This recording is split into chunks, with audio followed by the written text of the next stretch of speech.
સમગ્ર વિગત એવી છે કે મારું આખું નામ અમીષા હરીશકુમાર વૈદ્ય છે. હું આરએમસીના કન્સલ્ટિંગ વર્ક કરું છું. હું 2011થી 2016 સુધી આરએમસીમાં પ્રોજેક્ટ ઓફિસર તરીકે કામ કરી ચૂકી છું અને એ પછી મેં મારું પર્સનલ કન્સલ્ટિંગ વર્ક ચાલુ કર્યું.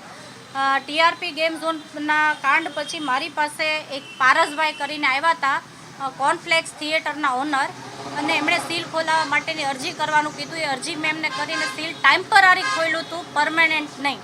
હવે પછી એમનું પરમેનન્ટ સીલ ખોલવા માટે મારી પાસે અરજી આવી. એ સમય દરમિયાન એણે સેકન્ડ વાઇફ રેસ્ટોરન્ટ અને ઢોસા.comની અરજી મારી પાસે આવી. તો મેં એમનું મારા હાથની લખેલી અરજી છે, હું તમને ફોરવર્ડ કરીશ, તમે બતાવી શકશો. ટેમ્પરરી સીલ ખોલવા માટે મેં અરજી કરી દીધી છે મારા હાથે. પણ મારા ઉપર જે આક્ષેપ છે કે 5 લાખ રૂપિયા માંગ્યા, એ તદ્દન ખોટી વાત છે. જનરલી એ સેકન્ડ વાઇફ અને ઢોસા.comનું ફાયર એનઓસી નથી, સ્ટ્રક્ચર મંજૂર નથી એનું, અને કમ્પ્લીશન પણ નથી. અને એ જ્યારે મેં રાત્રે હું ત્યાંથી નીકળી અને મેં જોયું કે આ ખુલી ગયું છે, એટલે મેં પારસભાઈને પહેલો ફોન કર્યો કે પારસભાઈ, સેકન્ડ વાઇફને ઢોસા.com ખુલ્લું છે અને સીલ ખોલી નાખ્યું.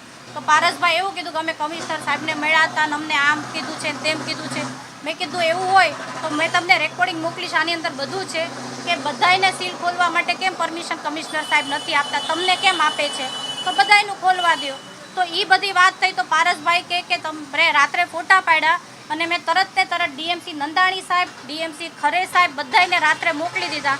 એમાં નંદાણી સાહેબનો એક રિપ્લાય આવ્યો તો હાથ જોડવાનો.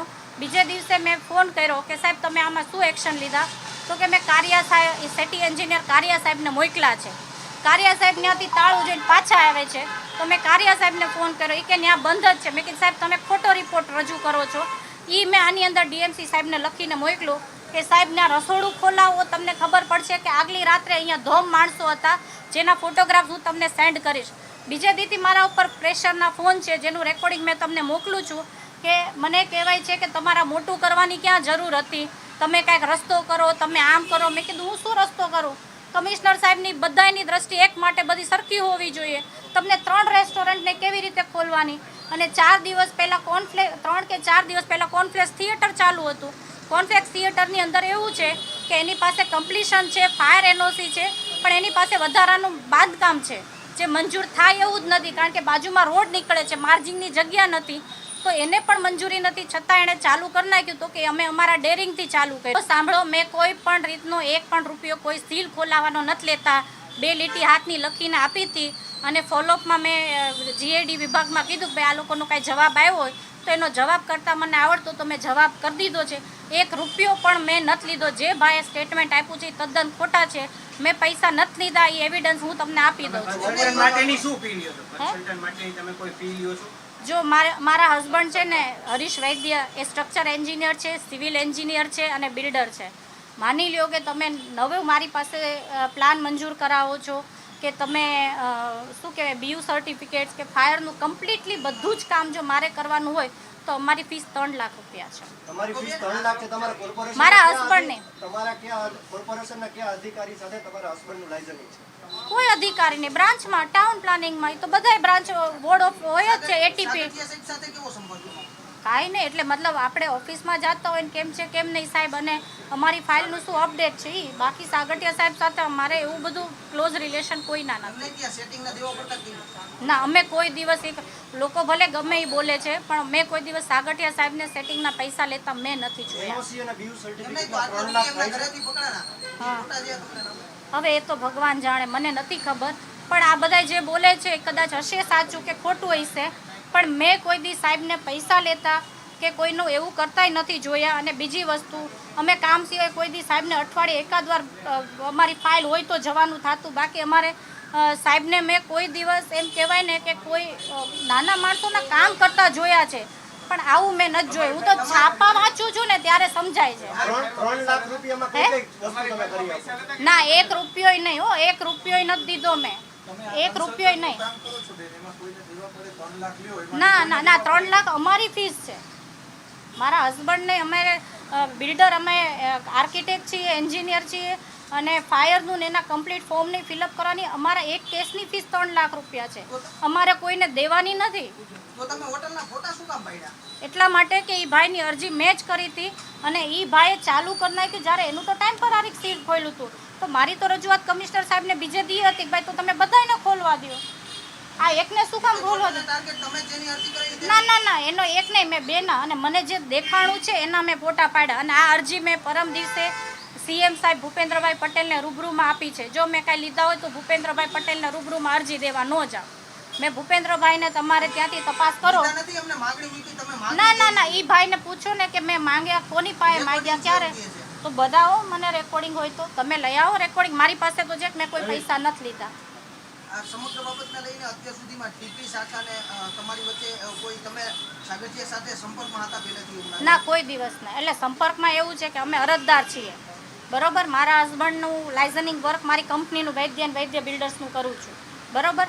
અને બધા જેમ અરજદાર જાતો હોય ને એમ અરજદાર તરીકે અમે ગયા છીએ. અમે કોઈ દી એમના ચેમ્બરમાં પાણીનો ગ્લાસ નથી પીધો. તો તમે સરકારી નોકરી મૂકીને કેમ કન્સલ્ટન્સીનું યાદ આવ્યું? એમાં એવું છે કે સરકારી નોકરીમાં પગાર 14,000 જ હતો અને ઘરનું પૂરું નથી થતું. એમાં હતું કે આ વર્ક કાંઈક સાઈડમાં કરીએ અને એ પછી એમાં તો મેં MSW કર્યું છે અને મને આ વર્કનો એક્સપિરિયન્સ હતો કે હું મારી સ્કિલ વધારે ડેવલપ કરું તો વધારે સારું. એટલે લાઇઝનિંગ કરી શકો? હા, લાઇઝનિંગ અધિકારી સાથે નહીં, કામનું લાઇઝનિંગ હોય. અધિકારી સાથે લાઇઝનિંગ ન હોય, કામનું લાઇઝનિંગ હોય. તમને કામ આવડતું હોય તો એ તમે કરી શકો. તમે ટાઉન પ્લાનિંગનો વર્ક તમને આવડતું હોય અને અત્યારે મારા હસબન્ડ એન્જિનિયર છે તો મને એ કામ ફાવે છે. મારી પાસે ડિગ્રી નથી પણ કામ ફાવે છે તો એ લાઇઝનિંગ કેટલા લઈ શકો તમે અરજી? નથી લેતા. સીલ ખોલાવવાના કોઈ પૈસા લેતા જ નથી. અરજી કરવાના 3 લાખ? અરે હજુ ભાઈ તમે ગલત પકડો છો.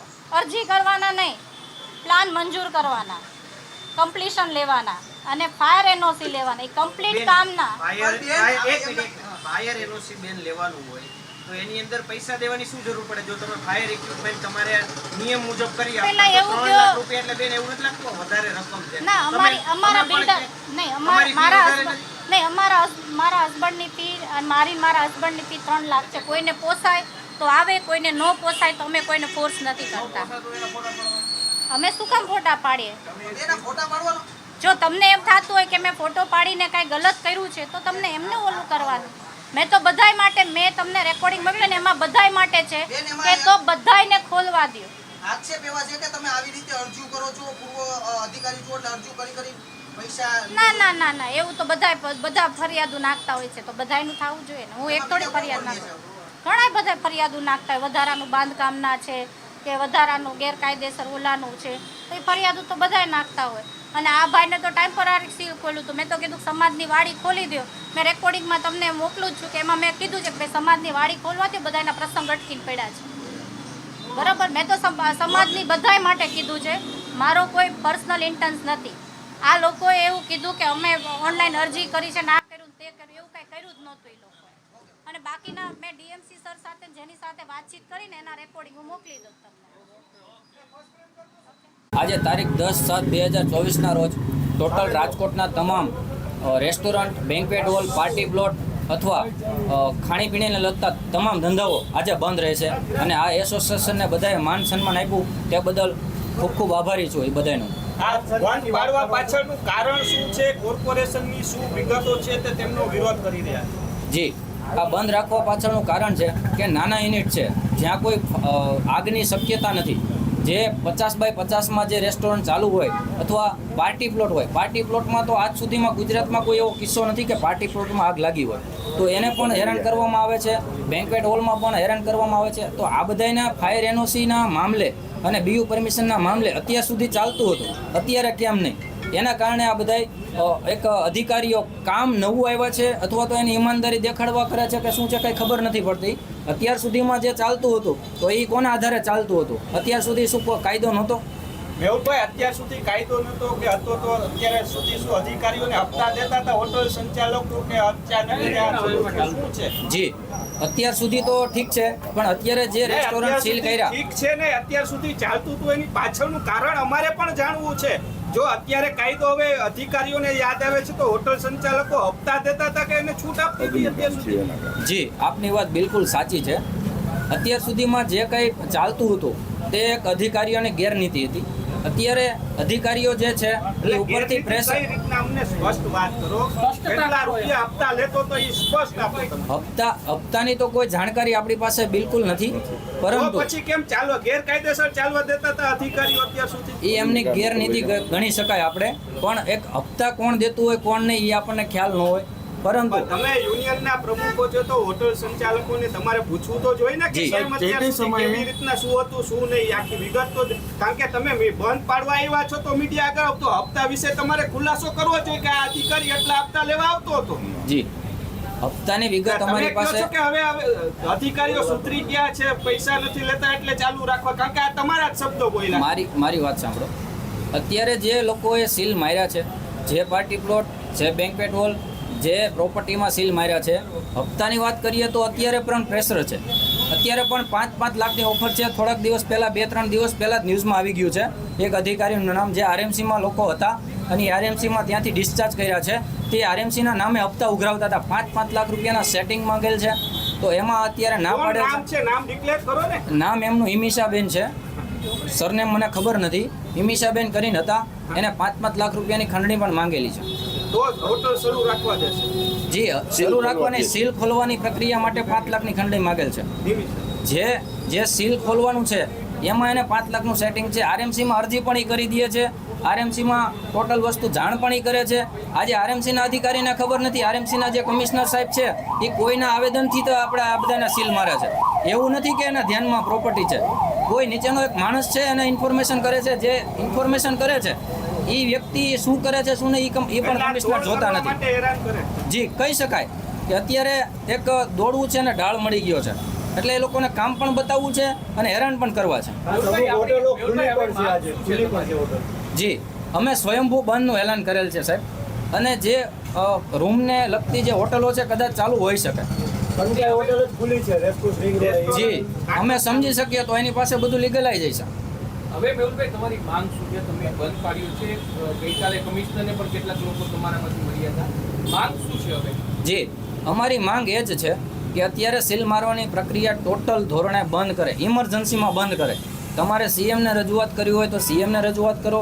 આ બધું પ્રેશર સીએમઓમાંથી છે કે ક્યાંથી છે અમને તો ખ્યાલ જ છે, પણ અત્યારે આરએમસીના અધિકારી પાસે અમે જઈએ ત્યારે અમને કમિશનર સાહેબ પોતે 1986નો કાયદો સમજાવે છે. તો 1986નો કાયદો તમે અમને સમજાવો છો તો અમે વાત કરી કે ભાઈ આ બિલ્ડિંગ પણ આરએમસીનું કાયદા મુજબ નથી. તો અમારા ઉપર ઉગ્ર થયા અને અમને એવું કહ્યું કે ભાઈ તમારી આવકની સ્ત્રોત છે, banquet hall, party plot, restaurant વગેરે વગેરે જે કાંઈ છે એ આવકની સ્ત્રોત છે, એટલે ત્યાં કાયદો લાગુ પડે, અહીંયા લાગુ ન પડે. કાંઈ વાંધો નહીં, ત્યાં લાગુ પડે તો અત્યાર સુધીમાં આરએમસીમાં આટલા મોટા કૌભાંડો થયા તો એ આરએમસીમાં આવકનો સ્ત્રોત ન ગણાનો. હમણાં 10 કરોડ રૂપિયા સાહેબની તેજુરીમાંથી નીકળ્યા, તો આટલી રકમ લગભગ કોઈ યુનિટવાળા પાસે નથી, ધંધાર્થીઓ પાસે. તો આ આરએમસીનો મોટામાં મોટો સ્ત્રોત તો આરએમસી જ છે. તો એ શું કામ અમને 1986નો કાયદો ભણાવે છે? હવે એટલે માંગ કાયમી બંધ, તાત્કાલિક બંધ થવી જોઈએ. પણ આમાં નીતિ નિયમ તમારા બદલો. આમાં કોઈ પણ સંજોગે કોઈ પણ શરતે તમારા રસ્તા કોઈ પણ નીકળે, ત્રીજો રસ્તો એવો કાઢો કે જેથી કરીને ટાઈમ મળે. અત્યારે ફાયર એનઓસી પાછળ એ લોકો પડ્યા છે. શું આગ લાગે તો ફાયર એનઓસી નથી સળગવાની? ફાયર એનઓસી પડી છે તો પણ સળગવાની છે. અત્યારે ઇક્વિપમેન્ટ બધા પાસે છે, ફાયરના ઇક્વિપમેન્ટ બધા રેસ્ટોરન્ટ, બેન્ક્વેટ હોલ પાસે કે પાર્ટી પ્લોટ પાસે આવી ગયા છે. પોતાની સેફટી માટે ને ડરના માર્યા બંને બાજુ આપણે કહી શકીએ લઈ લીધા છે. માત્ર ફાયર એનઓસીના કારણે તમારે સીલ મારી દેવાના 30-50 લાખનો નુકસાની આવે મહિનાભરની, તો એ કઈ રીતે વ્યાજબી છે?